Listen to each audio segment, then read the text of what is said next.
Hello everyone, this is Archie Verma and in this video we are going to talk about the menstrual cycle. So without any delay, let's start with the video. तो जैसे आज हम लोग देखने वाले हैं menstrual cycle के बारे में, मेंस्ट्रुएशन के बारे में काफ़ी हद तक चीज़ें मैं आपको पहले ही बता चुकी हूँ कि किस तरीके से जो हमारा हाइपोथैलेमस होता है वो GnRH गोनाडोट्रोफिन रिलीजिंग हार्मोन को रिलीज़ करता है और उसके रिस्पॉन्स में आकर के जो हमारी एंटीरियर पिट्यूटरी होती है वो रिलीज़ करना शुरू करती है FSH को, और FSH के रिस्पॉन्स में जो हमारी ओवरियन फॉलिकल्स हैं वो अपने आप को ग्रो करना शुरू करती है, जो कि पहले अरेस्टेड थी एट द प्राइमरी oocyte की कंडीशन के ऊपर। और ये जो प्राइमरी oocyte की कंडीशन थी वो जनरली आप ये बोल सकते हो कि वो प्राइमरी फॉलिकल की कंडीशन के अंदर थी। जैसे ही उसको FSH का लेवल मिलने लगता है वो धीरे धीरे करते करते अपने आप को ग्रो करने लगती है। Secondary follicle, then tertiary follicle. Tertiary follicle के अंदर जो oocyte पड़ा था वो प्राइमरी oocyte था, वो अपने आप को डेवलप करता है, अपने आप को डिवाइड करता है और बना लेता है सेकेंडरी oocyte। फर्दर और डेवलपमेंट होता है और बन जाता है ग्राफियन फॉलिकल। इस ग्राफियन फॉलिकल के अंदर मैंने आपको बताया था कि एक जोना पैलिसिडा की लेयर आ जाती है और उसके बाद में फिर फर्दर डेवलपमेंट के तौर पर बेसिकली ग्राफियन फॉलिकल का रप्चर होता है, क्योंकि LH का जो दूसरा हार्मोन था एंटीरियर पिट्यूटरी का GnRH के रिस्पॉन्स में अब वो बहुत ज़्यादा इंक्रीज़ हो चुका है। स्टार्टिंग में थोड़ा बहुत था लेकिन अब बहुत ज़्यादा इंक्रीज़ हो चुका है, उसकी एकदम स्पीक आई है या फिर उसका LH सर्ज हुआ है, ठीक। और उसके वजह से यहाँ पर जो हमारा ओवेरियन फॉलिकल है वो रप्चर हो जाता है और उस रिस्पॉन्स में जो हमारा सेकेंडरी oocyte था वो रिलीज़ हो जाता है। अभी सेकेंड मेयोटिक डिवीजन कंप्लीट नहीं होता और अगर उसको स्पर्म मिलेगा इन फ्यूचर एम्प्यूला, जो फैलोपियन ट्यूब का एक पार्ट होता है एम्प्यूला उधर, तब उस कंडीशन में जो उसका डेवलपमेंट नहीं लेकिन उसका मियोसिस है कम्प्लीटली वो कंप्लीट हो पाएगा, या फिर मियोसिस 2 जो है वो कंप्लीट हो पाएगा। ओके, इस तरीके से जो पूरा मेंस्ट्रुअल साइकिल है वो होता है। लेकिन उसी साथ में आपको मैंने बताया था जब हम लोग पढ़ रहे थे फीमेल रिप्रोडक्टिव सिस्टम के बारे में कि जो हमारा यूट्रस होता है उसकी 3 लाइनिंग होती है, perimetrium, myometrium and endometrium. Endometrium जो थी वो ग्लैंडुलर थी, उसमें ब्लड का डिपॉजिशन, न्यूट्रिएंट्स बहुत सारे डिपॉजिट होते हैं। और क्यों होते हैं?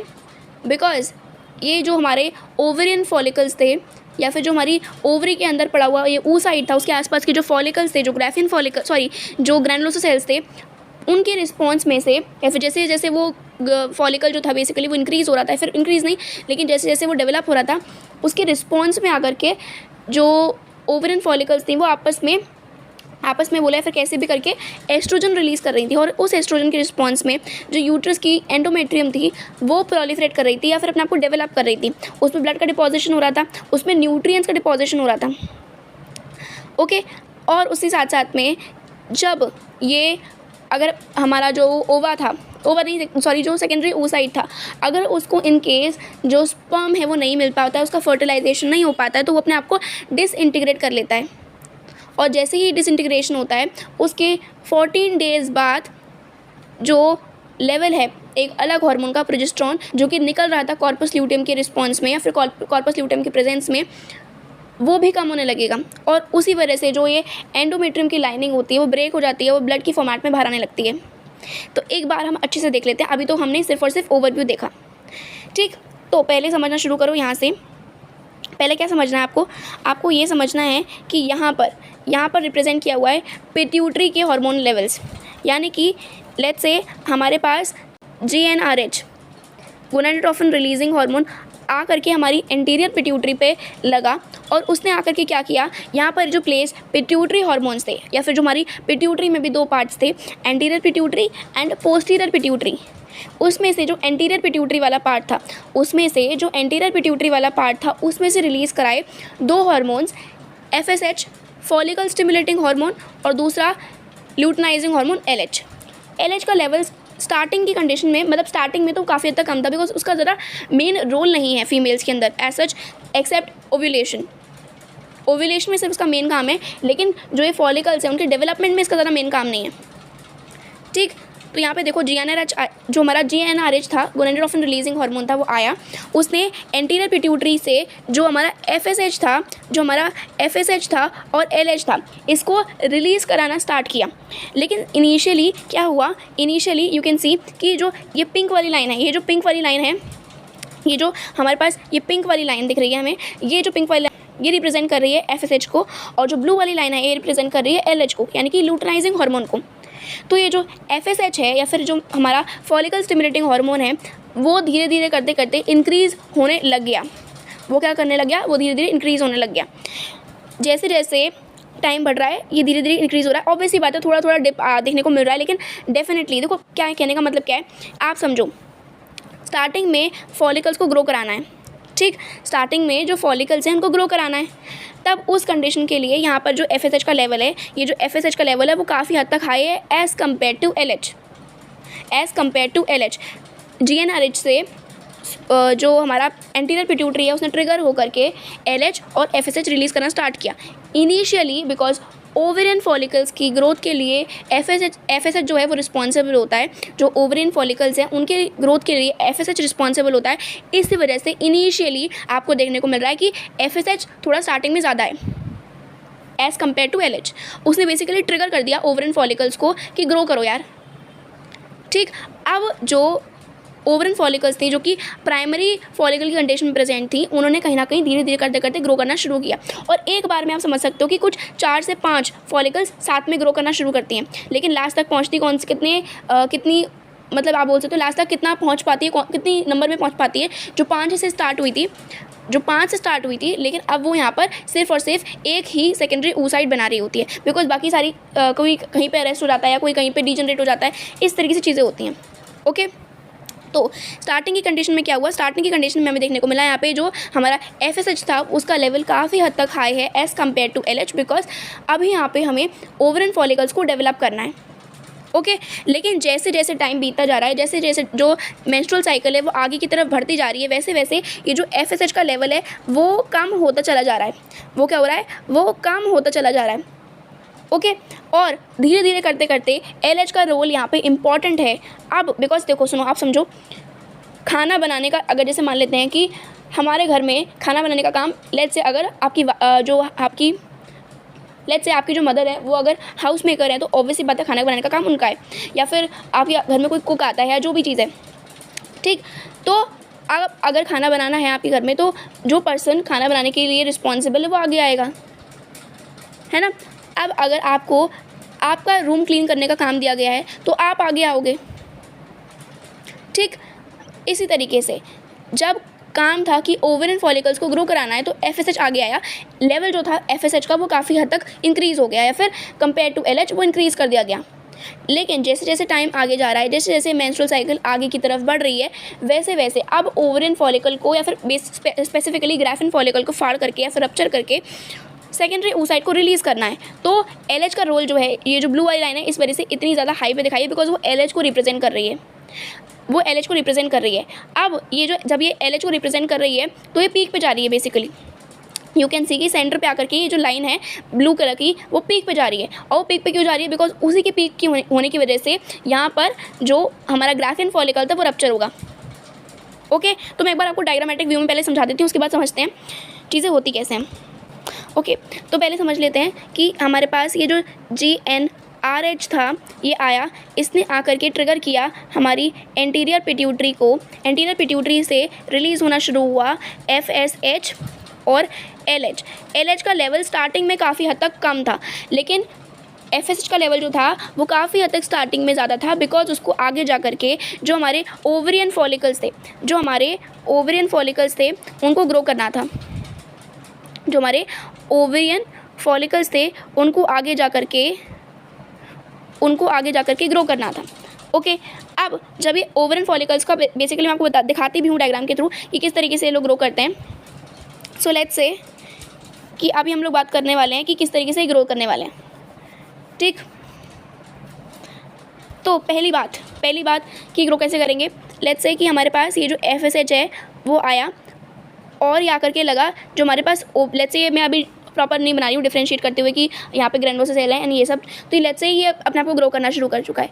यहाँ पे आएगा प्राइमरी फॉलिकल, इसने अपने आप को ग्रो करा सेकेंडरी फॉलिकल के अंदर, एंड सेकेंडरी से टर्शरी, एंड देन फिर हमारे पास ग्राफिन फॉलिकल बन जाएगा। यहाँ पे मैं जी लिख देती हूँ ग्राफिन फॉलिकल के नाम पे, ठीक है। यहाँ पे हमारे पास जो ग्राफिन फॉलिकल है वो बन जाएगा। अब साथ ही साथ में जब ये प्राइमरी फॉलिकल था, सेकेंडरी फॉलिकल था, टर्शियरी फॉलिकल था, ग्राफिन फॉलिकल था, उस कंडीशन में क्या करता है, ये अपने अंदर से कुछ अमाउंट में अलग अलग हार्मोन, अलग अलग तो नहीं लेकिन एक मेनली हार्मोन है जिसका नाम है एस्ट्रोजन। इसका मेनली नाम क्या है? एस्ट्रोजन। ये रिलीज़ कर रहे होते हैं, ठीक है। ये क्या कर रहे होते हैं, ये जो पर्टिकुलर फॉलिकल्स थे ये अपने अंदर से, जो उनके ऊपर से बेसिकली ग्राफिन फॉलिकल की लेयर थी, सॉरी जो उनके ऊपर से ग्रैनुलोसा सेल की लेयर थी, ये कहीं ना कहीं उससे एस्ट्रोजन रिलीज़ करना शुरू कर देते हैं। या फिर आप ओवरऑल बोल सकते हो कि जो ये ग्रोइंग ओवरियन फॉलिकल्स हैं, ये जो ग्रोइंग ओवरियन फॉलिकल्स हैं, ये अपने अंदर से एस्ट्रोजन रिलीज़ करना शुरू कर देते हैं।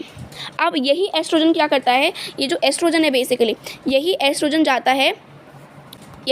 जाता है और एक फ़ीमेल के अंदर जो उसकी यूट्रस की लाइनिंग होती है, एक फ़ीमेल के अंदर जो उसकी यूट्रस की लाइनिंग थी, उसको कहीं ना कहीं धीरे धीरे डेवलप कराने की कोशिश करता है। जैसे एस्ट्रोजन आया तो थोड़ा सा डेवलप हुआ, फिर एस्ट्रोजन आया तो थोड़ा सा डेवलप हुआ, ऐसे करते करते ये जो लेयर है ये थिकन होती चली जाती है और काफ़ी हद तक डेवलप हो जाती है। इसमें बहुत सारा ब्लड का, न्यूट्रिशन का डिपॉजिट होने लगता है। ओके, तो इस तरीके से मैं डेवलपमेंट के बारे में बात कर रही हूँ। ओके, अब लेट्स से कि यहाँ पर ये जो ग्राफिन फॉलिकल था, ये इसने भी अपना जो एस्ट्रोजन था वो रिलीज़ करते जा रहा है एंड इस तरीके से चीज़ें हो रही हैं। अब जब जो हमारा ग्राफिन फॉलिकल है उस पर FSH का लेवल जब लगेगा तब नेक्स्ट स्टेज क्या होगी? ऑब्वियस सी बात है, अब इसके ऊपर कोई ग्रोथ तो हो नहीं सकती है ना। तब उस कंडीशन में धीरे धीरे जो अभी तक LH का लेवल काफ़ी हद तक कम था, वो धीरे धीरे, मतलब बेसिकली समझो आप, प्राइमरी फॉलिकल से सेकेंडरी बनाने के लिए मेन रोल था FSH का, सेकेंडरी से टर्शियरी बनाने के लिए मेन रोल था FSH का, टर्शियरी से ग्राफिन बनाने के लिए मेन रोल था FSH का। लेकिन बॉडी को ये भी पता है कि ग्राफिन आने वाला है, ग्राफिन स्टेज आने वाली है, तो मुझे मेनली अब इसको ओवुलेट कराना पड़ेगा, मुझे मेनली जो सेकेंडरी oocyte है उसे बाहर निकालना पड़ेगा, ओवुलेशन कराना पड़ेगा मुझे, ठीक। तब उस कंडीशन में बॉडी क्या करती है, अपने आप को धीरे धीरे अपने अंदर से बेसिकली एंटीरियर पिट्यूटरी क्या करती है, वो धीरे धीरे थोड़ा करते जो LH है जो कि बहुत ज़्यादा कम था उसका लेवल इंक्रीज़ करने लग जाती है। जैसे आप समझो, अगर हम 100% में से रेट करें तो लेट्स से कि हमारा स्टार्टिंग की कंडीशन में 90% FSH है, 10% खाली LH है, ठीक। थोड़ा सा आगे बढ़ते हुए हमें देखने को मिला कि जो FSH है और जो LH है उसका रेशियो जो है वो थोड़ा अलग हो चुका है। अब वो लोग जो हैं वो 70 और 30 के रेशियो में आ चुके हैं। उन्होंने स्टार्ट किससे किया था? 90 और 10 के। अब वो किस में आ चुके हैं? अब वो आ चुके हैं 70 और 30 के रेशियो में, 70 FSH and 30% LH let's say. उसके बाद में जब और आगे बढ़ी पूरी जो साइकिल है, अभी तक ये वाला फेज़ ही बात कर रहे हैं अभी हम, ठीक। तो उस कंडीशन में क्या हुआ, हमने और आगे देखा और हमने देखा कि यहाँ पर अब जो लेवल है 50-50 का हो चुका है। अब हम और आगे बढ़े तो हमें देखने को क्या मिला, अब हमें देखने को मिला कि जो LH का लेवल है वो और ज़्यादा इंक्रीज़ हो चुका है as compare to FSH। Okay, अब आप समझो कि जो चीज़ थी स्टार्टिंग में वो उल्टी हो गई है कम्प्लीटली। LH अब आ गया है 90 पर और FSH आ गया है 10% पे। तो जो चीज़ें हैं वो उल्टी हो रही हैं। मतलब आप समझो ना, जब स्टार्टिंग में रिक्वायरमेंट थी कि ओवरियन फॉलिकल्स का डेवलपमेंट कराना है तो FSH का लेवल जो था वो काफ़ी हद तक इंक्रीज था। लेकिन जैसे जैसे हम आगे बढ़े और हमें देखने को मिला कि LH की रिक्वायरमेंट है जब हमें ओव्यूलेशन कराना है मिड ऑफ द साइकिल में, ठीक। तब उस कंडीशन में जो एंटीरियर पिट्यूटरी थी उसने LH का लेवल इंक्रीज़ कर दिया। ओके, लेकिन साथ ही साथ में जब ये FSH का लेवल काफ़ी हद तक ज़्यादा था या फिर ये जो फॉलिकल्स थी वो अपने आप को ग्रो कर रही थी, तब उसमें से एस्ट्रोजन रिलीज़ हो रहा था और उसी एस्ट्रोजन की वजह से यहाँ पे जो हमारी यूट्रस की सबसे इनर मोस्ट लाइनिंग है जो ग्लैंडुलर थी, एंडोमेट्रियम, वो अपने आप को प्रोलिफरेट करती है या फिर अपने आप को डेवलप करती है, ठीक। और क्यों करती है डेवलप? वो इस तरीके से डेवलप करती है, इस वजह से डेवलप करती है कि उसको लगता है कि इन केस यहाँ पे प्रेगनेंसी होती है तो बेबी को न्यूट्रिशन देना पड़ेगा। ओके, अब हम आगे बात करते हैं। अब आगे क्या होता है, अब मान लेते हैं कि हमारे पास यहाँ पर ओव्यूलेशन हो चुका है। लेट्स से कि यहाँ पे जो साइकिल था मिड ऑफ द साइकिल में, अभी हम टाइम पीरियड के बारे में बात करेंगे, लेकिन अभी मान लो कि मिड ऑफ द साइकिल में उसमें ओव्यूलेशन हो चुका है। ओके, अब जब ये ओव्यूलेशन हो चुका है तो मैंने जैसे आपको बताया था पहले भी कि यहाँ पर एक बॉडी निकलती है, एक बॉडी बोलो या फिर आप जो ग्रैनुलोसा सेल्स थे उसकी कुछ रेमनेंट्स बचते हैं। जो ग्रैनुलोसा सेल था, सेल नहीं बोल सकते सॉरी, जो ग्राफिन फॉलिकल था, जो ग्राफिन फॉलिकल था उसके कुछ रेमनेंट्स बचते हैं। जैसे कि लेट्स से ये हमारे पास हमारा जो हमारे पास हमारा ग्राफिन फॉलिकल था वो बचता, ठीक है। ये हमारा जो लेट्स से कि हमारे पास ही हमारा ग्राफिन फॉलिकल था, इसमें से हम मान लेते हैं कि हमने जो इसका अंदर का सेकेंडरी oocyte था वो निकाल दिया। अब इसके पास के जो बाकी का थीका लेयर है या फिर जो उसके आसपास की ग्रेनुलोसा सेल की लेयर थी, है ना, जो एंट्रम तो नहीं बोलना चाहिए बिकॉज वो टर्शरी में मिलता है देखने को, लेकिन हाँ थोड़ा बहुत आप बोलती, लेकिन स्पेसिफिकली आप ये बोल सकते हो कि एंट्रम जो देखने को मिलता है वो टर्शरी में देखने को मिलता है। But you can also say कि जो एंट्रम है या फिर एंट्रम ने स्पेसिफिकली नहीं, देखो क्या मतलब है कि जो अगर आप पूछते हो कि एंट्रम कहाँ देखने को मिलता है, टर्शरी में देखने को मिलता है, नो डाउट, ठीक। लेकिन ये जो फ्लूइड फिल्ड कैविटी है ना, ये आपको ग्राफिन में भी देखने को मिलती है, as you can see also the diagram, जो कि एनसीईआरटी में भी मेंशन है। ओके तो अगर स्पेसिफिकली पूछते हैं एंट्रम कहाँ देखने को मिलता है तो आप बोलोगे टर्शरी में, लेकिन ये चीज़ जो है वो काफ़ी हद तक जो ग्राफिन फॉलिकल है उसमें भी देखने को मिल जाती है। तो जो भी चीज़ें हैं बाकी की जो आउटर लेयर है, जो भी चीज़ें वो बची हुई होगी, ये जो हमारा ग्राफिन फॉलिकल था इसके अंदर बची हुई होगी, मतलब ग्राफिन फॉलिकल तो अब नहीं बचा, लेकिन आप ये समझो जैसे कि आपका एक बैग है, आपके बैग के अंदर बहुत सारी बुक्स हैं, आप अपने बुक्स जो अपने बैग के अंदर थी उसको निकाल लिया, तो बाकी का जो बचा हुआ बैग होगा ना, इस तरीके की कंडीशन यहाँ है कि बाहर से ये जो ग्राफिन फॉलिकल था कुल मिला के उसके अंदर से जब हमने सेकेंडरी oocyte को बाहर निकाल लिया इन केस ऑफ ओव्यूलेशन या फिर in the process of ovulation, तब जो बाकी का बचा हुआ बैग बचा, ठीक है, जो बचा हुआ बैग बचा उसको हम लोग बोलते हैं कॉर्पस ल्यूटियम। उसको क्या बोलते हैं? उसको हम लोग बोल रहे हैं कॉर्पस ल्यूटियम। अब ये जो कॉर्पस ल्यूटियम है ये क्या करेगा, ये धीरे धीरे अपने अंदर से प्रोजेस्टेरॉन रिलीज़ करना शुरू करेगा। ग्रोइंग ओवेरियन फॉलिकल्स क्या रिलीज़ कर रही थी, वो रिलीज़ कर रही थी एस्ट्रोजन। अब यहाँ पर जो कॉर्पस ल्यूटियम है ये रिलीज़ करना शुरू करेगा प्रोजेस्टेरॉन। अब इस प्रोजेस्टेरॉन के रिस्पॉन्स में क्या होगा, ये जो एंडोमेट्रियम की लाइनिंग थी वो अपने आप को काफ़ी हद तक स्टेबलाइज करने की कोशिश करेगी। ये अपने आप को क्या करेगी, काफ़ी हद तक अपने आप को स्टेबलाइज करने की कोशिश करेगी। लेकिन जैसे ही हमारा जो, देखो मैं आपको बताती हूँ कि जो ये ओवा की लाइफ साइकिल होती है, ओवा की जो साइकिल होती है, लाइफ साइकिल बोला है, फिर इसकी जो लाइफ साइकिल तो नहीं, लेकिन जो ओवा की लाइफ होती है वो सिर्फ और सिर्फ एक दिन की होती है। मान लो ओव्यूलेशन हुआ, उसने एक दिन 24 घंटे सर्वाइव किया, उसके बाद वो डीजनरेट हो जाता है, फिर वो मर जाता है। लेकिन कॉर्पस ल्यूटियम काफ़ी हद तक बची रहेगी, ठीक, कॉर्पस ल्यूटियम काफ़ी हद तक बची रहेगी। उसको लगेगा कि जब इम्प्लांटेशन हो, देखो बेसिकली होता क्या है कि इम्प्लांटेशन के लिए जनरली 1 हफ्ता लग जाता है, ठीक है, जनरली इम्प्लांटेशन के लिए 1 हफ्ता या 1.5 हफ्ता लग जाता है। 1 हफ्ता यानी कि 7 डेज़, कुल मिला के सेफ साइड लगा के चलो आप 14 डेज़, ठीक, कुल मिला के आप सेफ साइड लगा के चलो 14 डेज़, 12 to 14 डेज़ लगा के चलो।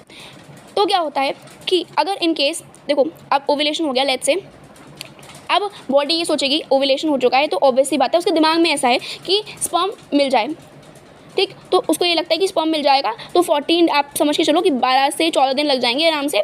अगर फर्टिलाइजेशन होता है तो जो एम्पुलम में मान लो फर्टिलाइजेशन हुआ, जाइगोट बना, मोरेला बना एंड ब्लास्टोसिस्ट बना, ऐसे करते करते ये जिसको पूरा डेवलपमेंट है थोड़ा बहुत, जब तक वो आकर के जो यूट्राइन लेयर है एंडोमेट्रियम में अपने आप को इम्प्लांट करेगी, तब तक 12 से 14 दिन अपने आप आराम से लग जाएंगे। स्पेसिफिकली आप 7 दिन लगा के चलो, मतलब आप बोल सकते हो कि 7 से 14 दिन का पीरियड होता है, ठीक, तो वो सेफ साइड 14 दिन लगा के चलती है बॉडी।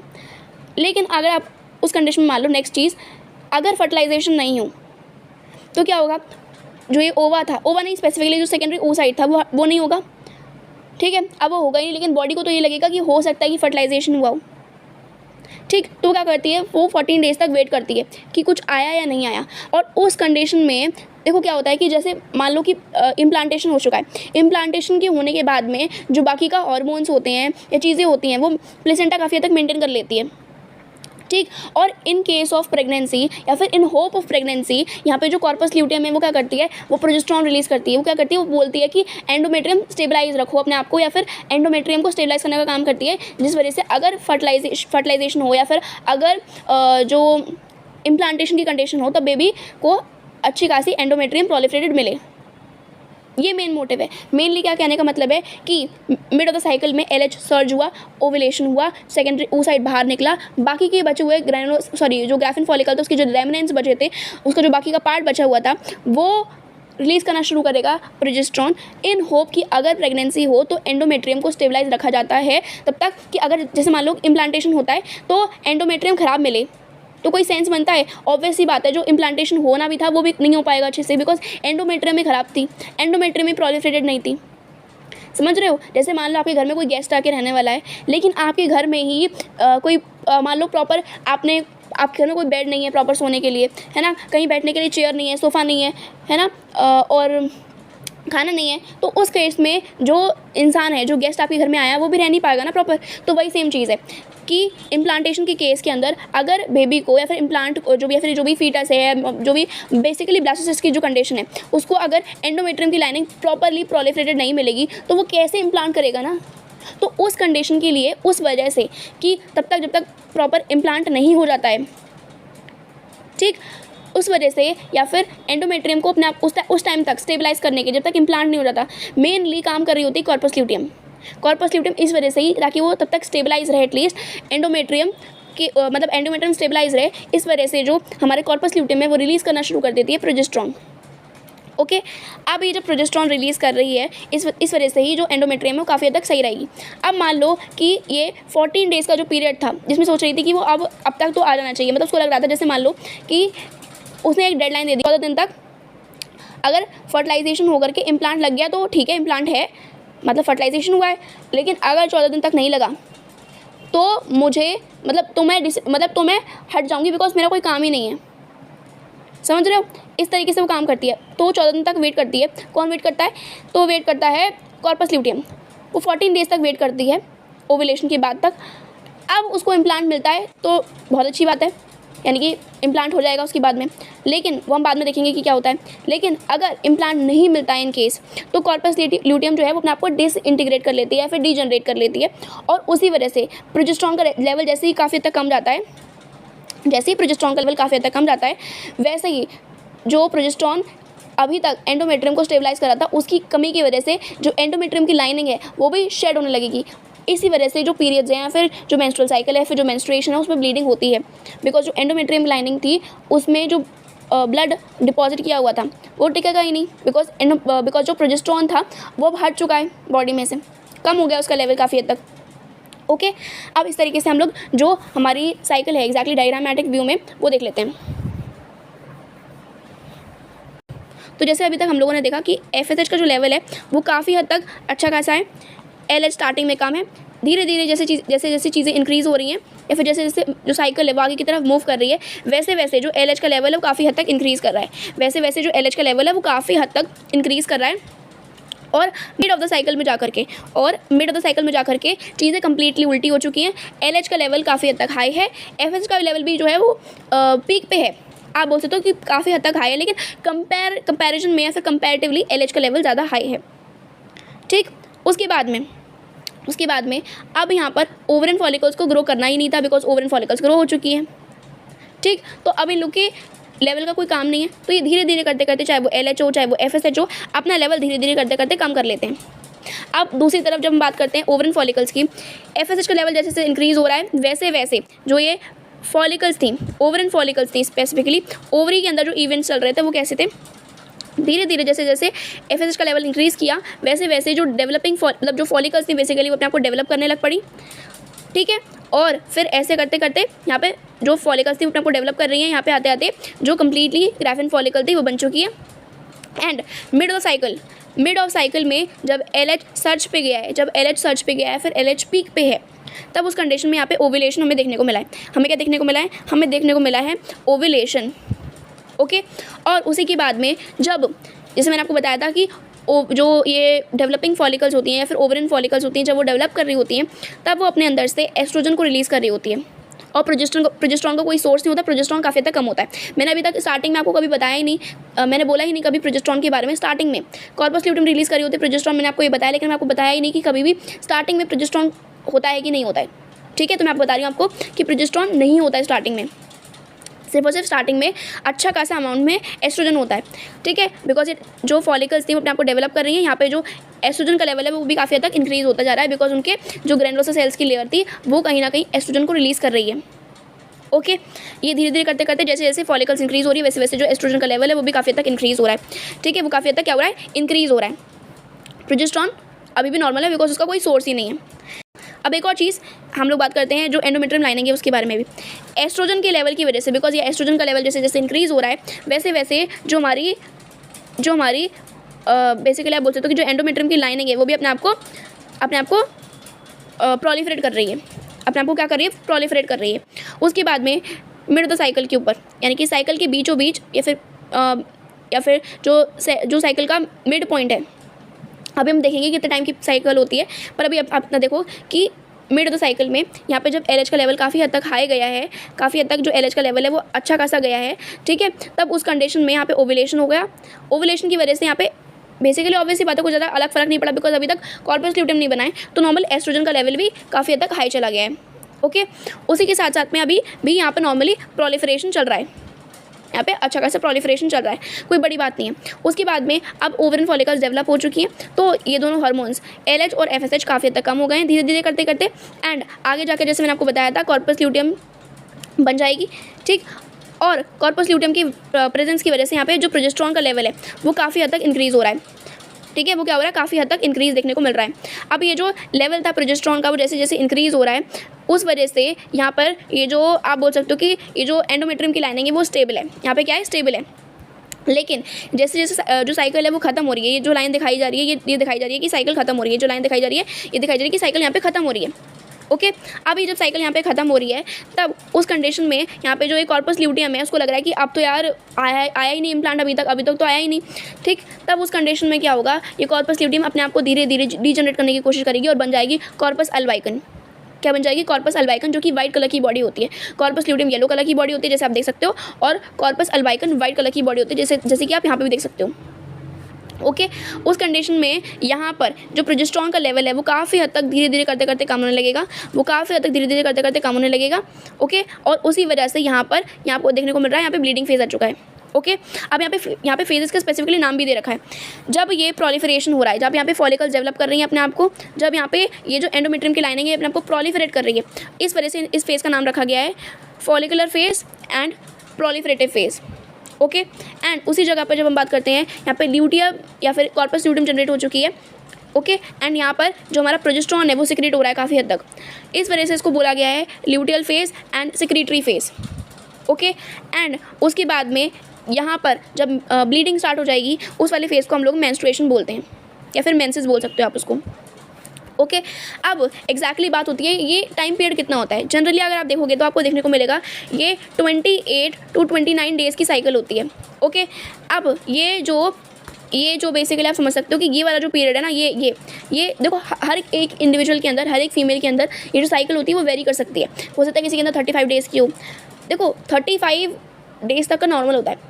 ओके, जब वो एक्सीड करने लगती है 40 डेज़ 45 डेज़ तो ये थोड़ा चीज़ जो है वो अबनॉर्मल होने लगती है, ठीक है। अब लेकिन जब हम बोलते हैं कि जनरली आप देखोगे तो आपको देखने को मिलेगा कि 28 to 29 डेज़ का जो साइकिल है वो नॉर्मल होता है, और जनरली हर फीमेल के अंदर 28 to 29 डेज़ का साइकिल होता है। ओके, लेकिन ये जो बात का फेज़ है, ये जो ल्यूटियल फेज़ वाला मैं बता रही हूँ आपको, तब तक जब तक मेंस्ट्रुएशन नहीं होता है या फिर जब तक ब्लीडिंग नहीं होने लगती है, ये जो फेज़ है, या फिर जो आप बोल सकते हो कि ये जो ल्यूटियल फेज़ है या फिर ये जो कॉर्पस ल्यूटियम के रहने का फेज़ है, ये जनरली 14 डेज़ का होता है। ये सबके अंदर 14 डेज़ का देखने को मिलता है। और ये वाला जो पर्टिकुलर फेज़ होता है, ये फॉलिकुलर फेज़, ये प्रोलिफरेटिव फेज़, ये जनरली डिफर कर रहा होता है लोगों के अंदर। ओके, ये हो सकता है कम हो सकता है ज़्यादा हो। ओके, लेकिन अगर हम जनरली देख के चल रहे हैं 28 डेज़ के हिसाब से, तो हम लोग क्या मानते हैं, ये देखो ये 14 डेज़ तो जो हैं, ये जो 14 डेज़ हैं ये तो हर किसी के अंदर सेम ही होंगे कि ओवुलेशन हुआ है, ओवुलेशन से कॉर्पस ल्यूटियम की जो लाइफ है, बेसिकली जो कॉर्पस ल्यूटियम का जो लाइफ का टाइम है, ठीक, वो 14 डेज़ का ही होता है। वो स्पेसिफिकली हर किसी के अंदर 14 डेज़ का ही होगा। लेकिन ये जो फॉलिकुलर फेज़ है ये डिफर कर सकता है हर इंडिविजुअल के अंदर। एक बार एनसीईआरटी रीड कर लेते हैं। और एक और चीज़ मैंने आपको बता दी कि ये जो मेंस्ट्रुअल साइकिल होती है, जो ब्लीडिंग का फेज़ होता है, स्पेसिफिकली ये सिर्फ और सिर्फ जो आप बोल सकते हो कि जो मैमल्स हैं, स्पेसिफिकली मैमल्स में भी जो प्राइमेट्स हैं उनके तो देखने को मिलता है। जैसे मैमल्स में हमारे पास गाय भी आती हैं, जैसे मैमल्स में हमारे पास बिल्लियाँ भी आती हैं, है ना, लाइन भी आते हैं। लेकिन सिर्फ और सिर्फ जो प्राइमेट्स हैं, monkeys, apes, human beings, gibbons, gorillas, हम लोगों के अंदर ही जो ये मेंस्ट्रुअल साइकिल है देखने को मिलती है। बाकी सबके अंदर ईस्ट्रस साइकिल नाम की एक साइकिल होती है, वो चल रही होती है, लेकिन हम लोगों के अंदर मेंस्ट्रुअल साइकिल होती है। ओके, स्टार्टिंग होती है उसको बोलते हैं मीनाक, एंड जब एंडिंग होती है या इस चीज़ में पॉज लगता है, मेंस्ट्रुअल साइकिल में पॉज लगने लगता है, उसको बोलते हैं हम लोग मेनोपॉज। ओके, जो कि जनरली देखने को मिलता है 50 to 55 की एज में। एक बार एनसीईआरटी रीड कर लेते हैं। Menstrual cycle, the reproductive cycle in the female primates, example given monkeys, apes and human beings, is called menstrual cycle. The first menstruation begins at puberty and is called menarche.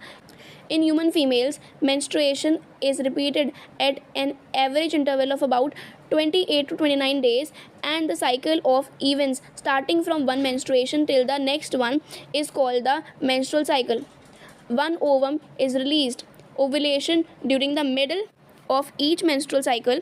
The major events of the menstrual cycle are shown in figure 3.9, जो अभी तक हमने बात की. The cycle starts with the menstrual phase when menstrual flow occurs and it lasts for 3 to 5 days. The menstrual flow results due to the breakdown of endometrial lining of the uterus and its blood vessels, which forms liquid that comes out through vagina. Menstruation only occurs if the released ovum is not fertilized. Lack of menstruation may be indicative of pregnancy. Obvious सी बात है, अगर आपको menstruation नहीं होती है, फिर आपको ब्लीडिंग का फेज देखने को नहीं मिलता है, तो सिंपल सी बात है तो इम्प्लांटेशन हो चुका है, सिंपली बात है ना, और प्रेगनेंसी हो सकती है. कंपल्सरी नहीं है कि देखो कभी कभी क्या होता है कि ओवुलेशन डिले हो जाता है ना, किसी किसी को PCOS की प्रॉब्लम होती है, कभी कभी स्ट्रेस की कंडीशन होती है. ऐसे बहुत सारे रीजंस हो सकते हैं जिस वजह से जो ओवुलेशन है वो डिले हो सकता है, या फिर आपकी मेंस्ट्रुअल साइकिल आपको बोल सकते हो कि इरेगुलर हो सकती है. ओके, इस वजह से बोला हुआ है कि जो प्रेगनेंसी एक इंडिकेटर हो सकता है, एक इंडिकेटिव हो सकता है, बट कंपल्सरी नहीं बोल सकते कि हाँ प्रेग्नेंट ही है कोई female. However it may also be caused due to some other underlying causes like stress, poor health, etc. The menstrual phase is followed by the follicular phase. During this phase, the primary follicles in the ovary grow to become a fully mature Graafian follicle, and simultaneously the endometrium of uterus regenerates through proliferation.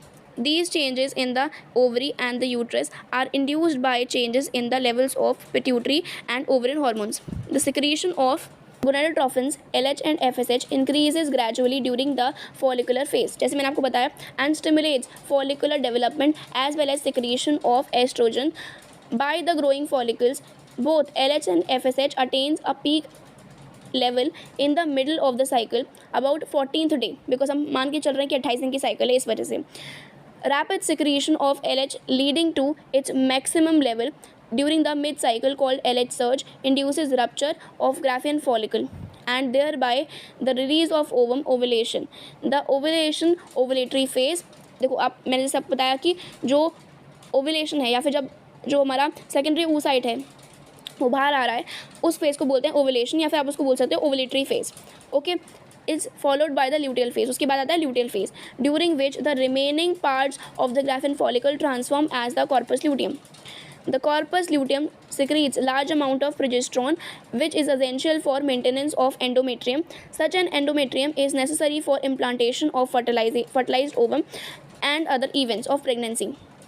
During pregnancy, all events of menstrual cycle stop and there is no menstruation. हाँ, तो जैसे मैंने बताया आपको कि अगर pregnancy है तो मेंस्ट्रुएशन कम्प्लीटली बंद हो जाती है, जो बिकॉज ऑब्वियसली बात है, अगर इम्प्लांटेशन हो चुका है तो एंडोमेट्रियम लाइनिंग जो थी वो ब्लड के फॉर्मेट में क्यों बाहर आएगी भाई. एंडोमेट्रियम लाइनिंग को प्रोलिफरेट ही इस वजह से किया गया था, बिकॉज इम्प्लांटेशन आएगा या फिर इम्प्लांट होगा बेसिकली जो ब्लास्टोसिस्ट है वो, तो जो ग्रोइंग फीटस है या फिर जो बेबी है बेसिकली एम्ब्रियो है उसको नरिशमेंट प्रोवाइड किया जाए. लेकिन अगर बेबी आ ही चुका है, इम्प्लांटेशन हो ही चुका है, तो उस लाइनिंग को हम बाहर क्यों फेंकेंगे. सिंपल बात. तो पूरे के पूरे जो जेस्टेशन पीरियड है पूरे 9 मंथ्स तक का, उसमें मेंस्ट्रुएशन साइकिल जो है वो या फिर जो ये कम्प्लीटली मेंस्ट्रुअल साइकिल होती है वो बंद हो जाती है. ब्लीडिंग नहीं होती है, ना ही ओवर नए बनते हैं या फिर डेवलप होते हैं. Okay, in the absence of fertilization the corpus luteum degenerates. This causes disintegration of the endometrium because जो प्रोजेस्टेरोन का लेवल है वो नीचे चले जाएगा, leading to menstruation, marking a new cycle. In human beings, menstrual cycle ceases around 50 years of age. That is termed as menopause. Cyclic menstruation is an indicator of normal reproductive phase and extends between menarche and menopause. ठीक है, starting में बोलते हैं इसको menarche and then last वाले को बोलते हैं menopause, जब वो खत्म होने लगता है. और अगर किसी फीमेल को नॉर्मल मेंस्ट्रुअल साइकिल या फिर जो पूरा मेंस्ट्रुएशन का फेज़ है हर मतलब उसकी जो डेट है बेसिकली 28 दिन की है, जो भी 30 डेज़ की है, जो भी है, अगर उसको नॉर्मली जो उसका रेगुलर फेज़ है कम्प्लीटली मेंस्ट्रुअल साइकिल का, तो वो एक रिलायबल इंडिकेटर है कि जो उसकी रिप्रोडक्टिव हेल्थ है, या फिर बोल सकते हैं आपकी जो उसका रिप्रोडक्टिव फेज़ है वो कम्प्लीटली नॉर्मल है। ओके, साथ ही साथ में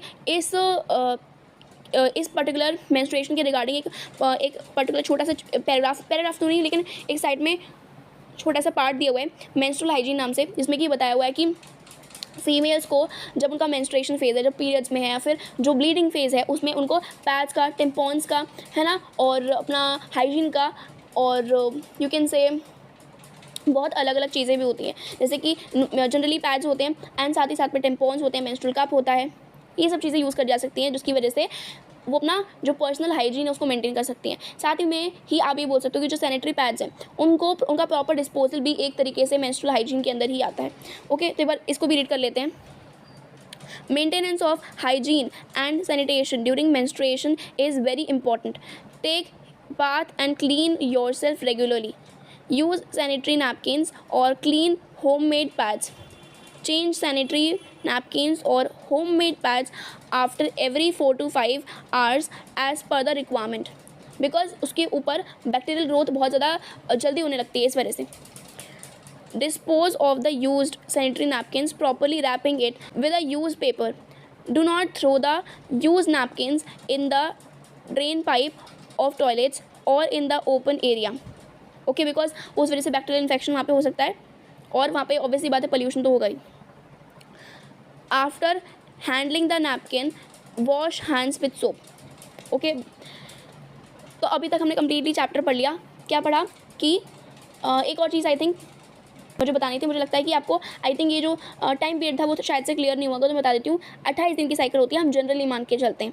ठीक, अगर हम लोग मान लेते हैं कि 28 दिन की साइकिल है कोई, तो उस 28 दिन की साइकिल के अंदर मान लेते हैं कि फर्स्ट ऑफ जनवरी को से लेकर के जो हमारा कुछ यू कैन से कि हमारा 10 या 11 दिन तक का, अगर मैं 28 दिन की साइकिल के चल रही हूँ तो ठीक है, हमारा 1 जनवरी से लेकर के जो हमारा 10 या 11 दिन तक का जो फॉलिकुलर फेज़ था या फिर जो प्रोलिफरेटिव फेज़ था वो था। ओके, उसके बाद में हम लोगों ने मान लिया कि हमारे पास ये जो 11, जैसे मान लेते हैं 11 तारीख तक, ठीक है, फर्स्ट ऑफ जनवरी से लेकर के 11 जनवरी तक हमारा फॉलिकुलर फेज़ था। उसके बाद में हमारा 12 जनवरी से लेकर के हमारे उसमें 14 डेज़ आप खुद से ऐड कर लो, ठीक है, कितना हो जाएगा, it would be somewhere around 26। Okay, तो 26 या फिर 27 डेज़ तक आप समझ लो कि ये जो चलेगा 14 डेज़ का वो चलने वाला है ल्यूटियल फेज़। उसके बाद में ये जो 26 तारीख आ गई, 26 तारीख से 26 तारीख के आसपास जो है यू कैन से कि 5 से 6 दिन जनरली, या फिर 3 से 5 दिन आप लगा के चलो कि 3 से 5 या 6 दिन नॉर्मल होता है, तो 3 से 6 दिन या 5 दिन जो भी है वो हो जाएगा मेंस्ट्रुअल फेज़। ओके, इस तरीके से चीज़ें होती हैं। So this was all about this video. Thank you.